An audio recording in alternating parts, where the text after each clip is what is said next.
Bismillahirrahmanirrahim. Assalamualaikum warahmatullahi wabarakatuh.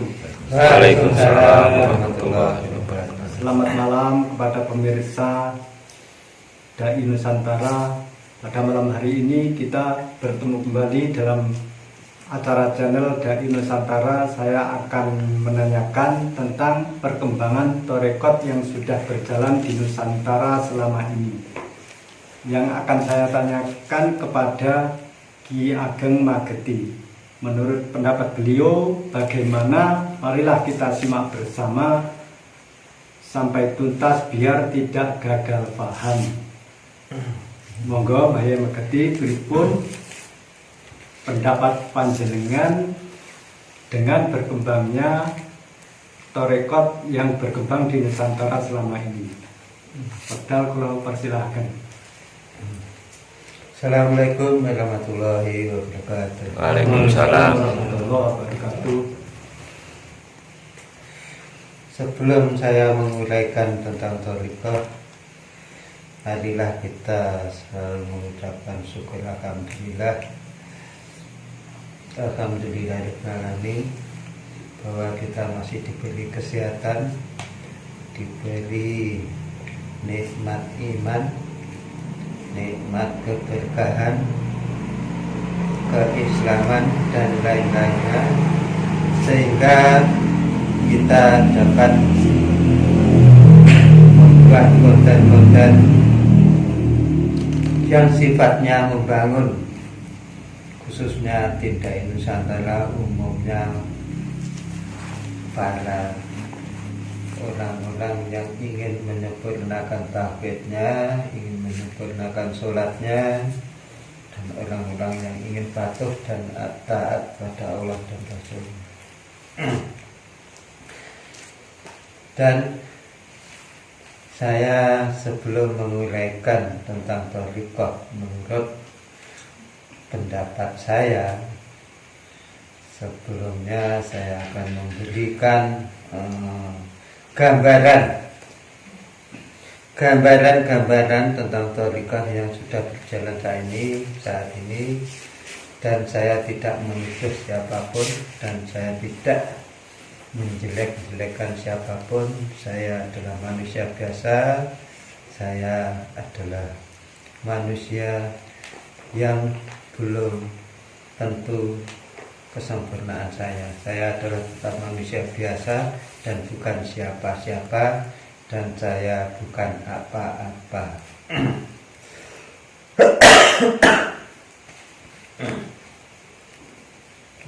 Saya sebagai tim Dai Nusantara, saya akan menguraikan tentang Torekot. Torekot itu banyak. Yang saya tahu sejak Imam Ghazali masih hidup, dia mengarang tentang Torekot juga banyak, dan berkembang sampai saat ini, sehingga diyakini oleh umat Rasulullah.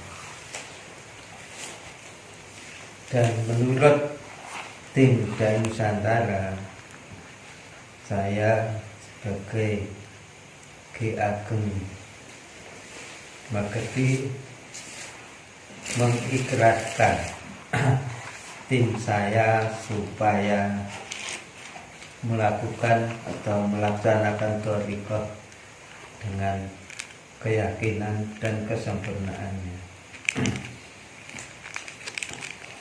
Dan saya akan menguraikan yang pernah kejadian yang banyak di wilayah kami tentang pembaiatan Torekot.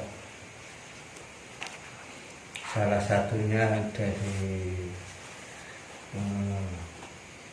orang-orang yang kami kenali, yaitu ya tidak jauh lah dia mengutarakan ke setelah dibaiat itu dan mengamalkan thariqah. Saya yakin thariqah yang diamalkan itu tidak salah.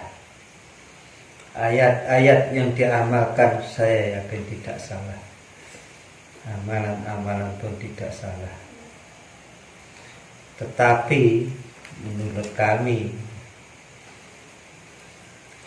orang yang membaiat maupun yang dibaiat seharusnya harus paham, tidak semua orang bisa membaiat.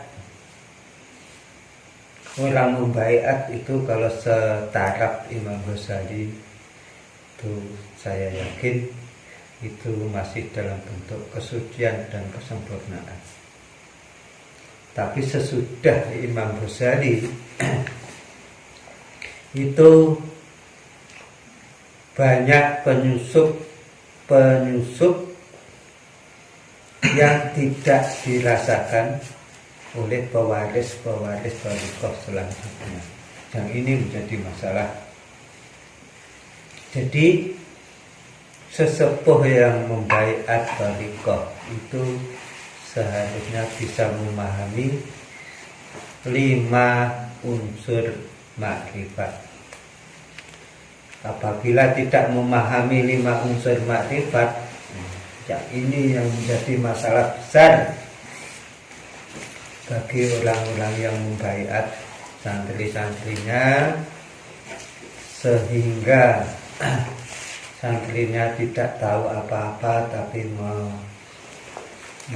mengalami kejanggalan dalam hidupnya sehari-hari. Termasuk orang yang mengamalkan itu bisa melihat alam gaib, ada yang bisa mengamalkan itu dalam keadaan stres atau tak terkendali, ada juga yang mengamalkan itu dalam keadaan tidak sadar. Jadi ini harus benar-benar diungkap. Kasihan umat Rasulullah akhir zaman yang isinya itu kok thariqah yang dimasukkan dalam jiwanya itu bukan tauhid. Ini harus kita rubah agar tauhid yang diajarkan Rasulullah itu masuk ke dalam lubuk hati umatnya yang murni atau yang Islam yang murni tadi. Jadi saya hanya mengharap agar thariqah yang tidak tahu ujung pangkalnya itu dikurangi atau diperbaiki atau dibenahi dulu. Kasihan orang yang dibaiat sudah sekian tahun kok menghasilkan itu kok bukan tauhidnya, tapi yang dihasilkan itu godam. Ya ini yang sangat bermasalah ini menurut tim Dai Nusantara. Ini harus dikuak, harus dipecahkan. Bagaimana harus kita luruskan kembali agar kita tauhid kita benar-benar tauhid pada Allah dan Rasulullah. Nah ini. Jadi mengikuti thariqah saya sering lihat itu kok yang muncul itu benda-benda keramat, ada yang berbentuk wajahnya berbentuk buta, ya berbentuk makhluk-makhluk gaib yang seram. Nah ini yang harus dirubah agar apa? Agar harapan kita itu bukan neraka lagi gitu loh. Harapan kita biar menuju ke surga. Tuh yang kita tuju, bukan kehebatan yang dicari. Wes aku ngene iso nyilek wong. Nah ini wes ngene aku iso duwe sukses. Ngene aku sukses. Nah sukses ini harus ditelusuri. Jangan kita sukses karena tidak paham asal usul sukses. Kita harus paham situ. Kalau kita nggak paham ya banyak saat ini banyak penyusup kalau nggak hati-hati.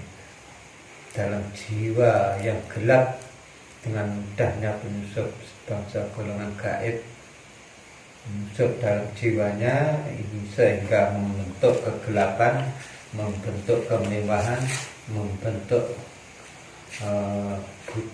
buta hati, buta pikiran, sehingga kita dikendalikan oleh nafsu. Nah ini harus kita rubah. Thariqah yang sebenarnya adalah thariqah yang sesuai, yang sama apa yang diamalkan dalam proses sholat yang khusyuk dan tawaduk tadi. Itu harus sesuai seperti itu. Apabila menurunkan thariqah itu tidak bertanggung jawab, sehingga santrinya sendiri dibayatnya bukan bayat yang murni keislaman, tapi pembayatannya itu yang dimasukkan itu loh yang saya takut. Dimasukkan ini saya yang takut sekali. Kenapa? Itu kalau menyesatkan ya niatnya sudah baik diisi dengan kesesatan. Nah akhirnya apa? Ya terjerumus dalam lingkup itu loh, lingkupnya makrifat jin, makrifat iblis, makrifat setan, makrifat siluman. Yang masuk ke ranah itu. Ya ini yang harus kita rubah.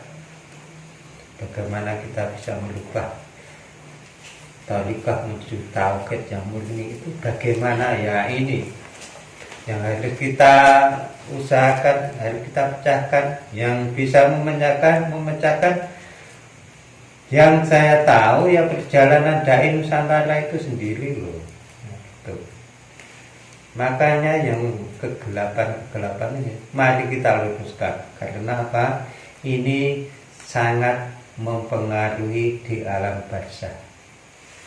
Thariqah yang tidak jelas sanadnya. Sanad ini bukan dari yang saya maksud. Kalau masalah amalannya saya tidak menyalahkan.